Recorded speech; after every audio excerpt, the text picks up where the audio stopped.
and the focal chapter is John 21. And this is the last of the lives, focusing on the last week that Jesus had with his disciples. And actually, technically, this is mm, some days later after that last week. Fact is, we even touched a little bit on this is a wrapping up of the telling of the Gospels, the telling of the story of the Gospels is basically the way to say it. But here's John 21. Um, and I think a better way to frame it is this is that this is another one of the appearances that Jesus had beyond his resurrection day appearances. And fact is, beyond the one that he had 7 weeks later, there with the 11 in the upper room. But here it is, John 21. This is one of my favorite stories in the whole Bible. I may say that a lot when I jump on here, either on shorts or on lives. But this one is just absolutely one of my absolute favorites. But John 21, Jesus revealed himself again to seven of the disciples at a point later on. It doesn't give us really much of when the time frame was. We do know that it was within the 40 days that he spent here and there with his disciples before he ascended to heaven. We know it was before that. So Jesus is there um, where he reveals himself is at the Sea of Galilee, as they even to this day call it. The Sea of Tiberias was a name given to it there in John's Gospel, but we also know that that refers to the Sea of Galilee. So the ones that he appeared to, it was Simon Peter, it was Thomas, also called the twin, the sons of Zebedee, Nathaniel um, from Cana of Galilee, and then two others of the disciples. I'm just going to give some guesses. Andrew, probably Simon Peter's brother, and I'm going to guess Philip, another one of the very early on disciples, and from that same area that Peter and Andrew and John and James were from as well. So that's my guess of the two others. And the sons of Zebedee, just so you know, the names there is John and James. John, which is also the author of the Gospel of John. Now, they were all together there by the Sea of Galilee, and Peter says to some of the others, he says to them, "I'm going fishing. Um, we've had a lot of fun. We've done a lot of we've had a lot of time with Jesus, and fact is, he's not around right now, and we don't really know what else to do. I don't really know what else to do. Let's just go fishing. You want to go fishing?" Uh, but basically says, "I'm going fishing." Some others say, "We're coming with you." They told him, and so those six others came with him. They went out and they got into the boat, and but that night they did not catch a thing. They fished all night and didn't catch a thing. So when daybreak came, there's a figure standing out on the shore. Disciples did not know who it was, though. And he says to those weary all night fishermen, he says, "Did you catch anything?" And they say, "No." And he says, "Cast the net on the right side of the boat, and you'll catch something. You'll find some."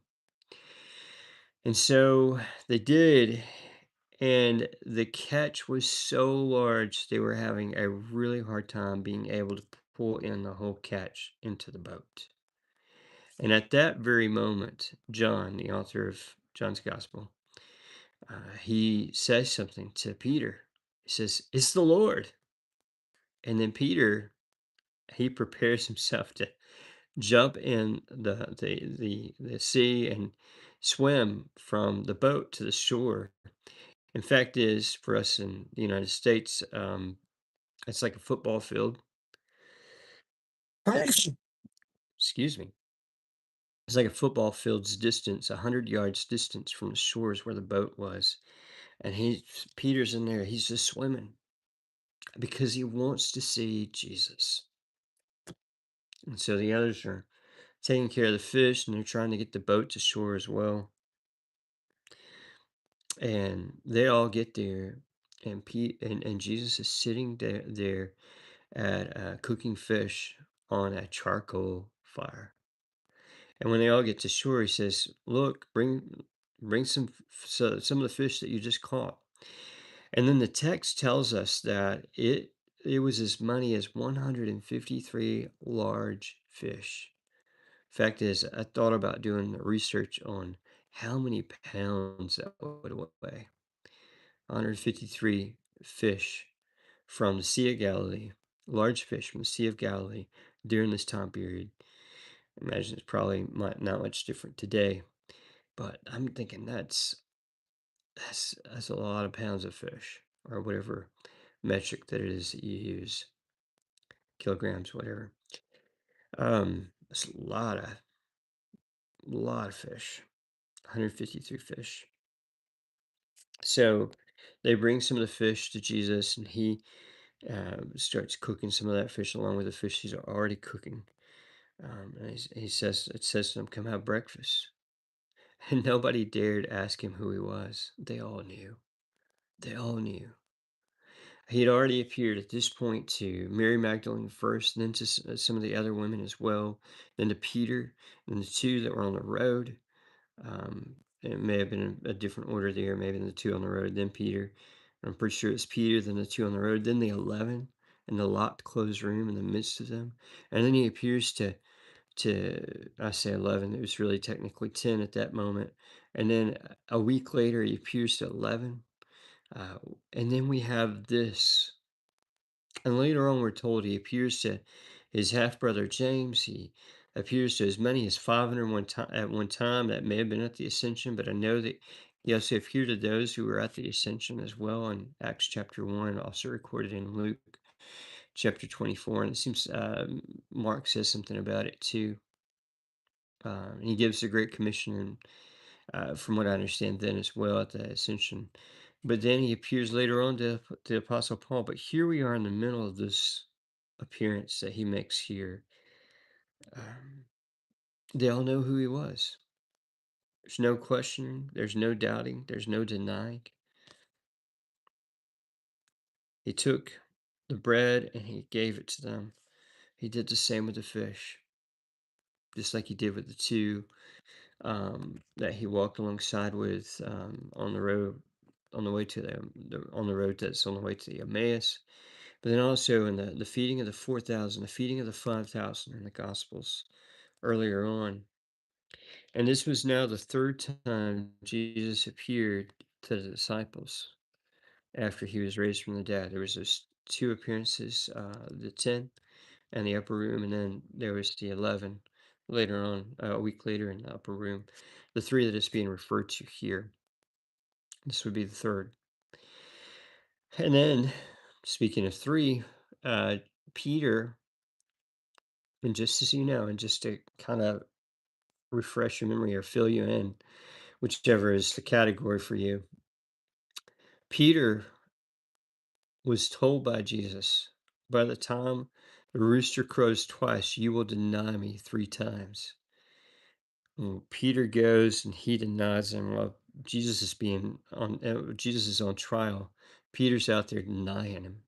Peter's out there doing denial. He's doing it as many as three times, and he's around a charcoal fire when this is happening, denying Jesus once, twice, and three times around a charcoal fire. Well, here Jesus has a charcoal fire going and setting the stage, setting the scene to give Peter an absolute ultimate redo. And so, just as many times as Peter denied him, people asked him, "Are you one of his? You're one of his disciples, aren't you?" And he's denying it. He's cursing. He's taking oaths. He's saying, "There's no way. No, you got me wrong. I'm not him." For each one of those times that Peter denied him, Jesus asked him, "Simon, son of John, do you love me?" He says it as many as three times, and it's different ways he says it different times. And I want to say, from what I understand, it's even a different word that he uses for love. The third time, from what I recall anyway. But regardless, he asked him as many as 3 times, "Do you love me?" First time, "Simon, son of John, do you love me more than these?" And he says, "Yes, Lord, you know that I love you." And he says, "Feed my lambs." The second time he asked him, "Simon, son of John, do you love me?" He says, "Yes, Lord, you know that I love you." "Shepherd my sheep," he told him. And then the third time, he asked him a third time, "Simon, son of John, do you love me?" And Peter was grieved that he asked him the third time, "Do you love me?" He said, "Lord, you know everything. You know that I love you." And then Jesus says to him, "Feed my sheep. I assure you, when you were young, you did as you pleased, you went as you wanted. But when you're old, you won't be able to go as you please and do as you want." He said, he said that to signify what type of death by which he would glorify God. And history tells us that Peter was imprisoned, and then eventually he was executed. And Peter refused to be executed right side up like Jesus was. He says he wasn't worthy to be crucified the same exact way that Jesus was. That he requested to be crucified upside down instead, in which, again, this is historical accounts outside the Bible that we have this from. Um, and then after saying these things, he told him, "Follow me." So Peter turned around and he saw the disciple that Jesus loves, referring specifically to John. And he says, "Well, what about him?"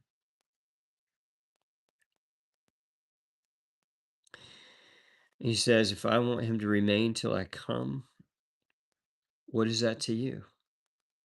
As for you, follow me." So a report spread amongst the brethren, amongst the disciples and others, that this particular disciple would not die, John, that is. And yet, Jesus did not tell him that he would not die, but if I want him to remain until I come, that is, what is that to you? And history does tell us that John did not die the same way that all the other disciples died. John, at the time of his writing, probably didn't know that he wouldn't die the same way, but eventually did not die the same way. He wound up dying of old age, and it wasn't because he didn't try to kill him. History tells us that they tried killing him multiple times, but somehow or another, he just would not die. And that's why they exiled him to the Isle of Patmos. If we can't kill him, we're just gonna remove him from society and put him out on his own, which is where John wrote some of his greatest works, and particularly that of the book of Revelation. Um, and who knows what all kind of witness he was to the guards who were watching him there. But then John ends his gospel with these precious, precious words. "This is the disciple who testifies to these things and who wrote them down. We know that his testimony is true." And the people who knew, were around, who are among the Christian faith at that time, they knew who John was, and they knew how true his testimony was. And there, and John, here's the last word. This is what's so precious in particular. The very last verse of John, the Gospel of John. "And there are also many other things that Jesus did, which, if they were written one by one, I suppose that not even the world itself could contain the books that would be written." Couldn't write it all down.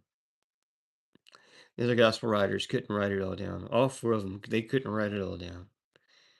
But John said if we did, there's not a library in the world, not even the world itself would be a big enough library to hold all the books that would be written. And it makes me jealous, to be honest. It makes me jealous. Kind of wish that I was able to have the same experience that John did, or have the same experience that the others had. Being able to really, literally walk with Jesus. Not long ago, well-known actor was asked. He's put on the spot along with two other actors beside him, or at least well-known, whoever they were. I think they were actors as well. And he was asked if there was anybody who could go back and, um, if you could time travel and be with somebody in history, who would it be? And he said, and they mocked him for saying this. He said, Jesus Christ. I would want to do that. I echo that. And you know what? I may not be able to go back in time and have all the same experiences that all of them had. But you know what? We have this, and we have these copies of being able to at least join them. And that's the whole idea of this 100 days with Jesus. We get to join him in the way that we can join him, and that's through the stories and the accounts and the testimonies of the Gospels. But also, beyond that, every day we get to spend time with Jesus in prayer, in his word, carrying his spirit along with us throughout the day in our hearts, in our lives, experiencing his presence as we live in obedience before him.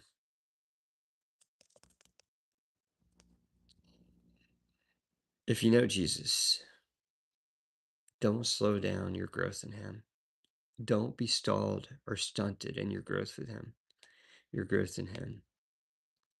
Try to do everything you can to get to know him more and more every single day of your life through prayer, through study of his word, and through obedience, putting his word into practice day in and day out. And if you've never trusted Jesus, there's nothing sweeter or better or greater that you could ever experience in your whole entire life in Jesus and in of himself, a relationship with Jesus, a friendship with Jesus Christ.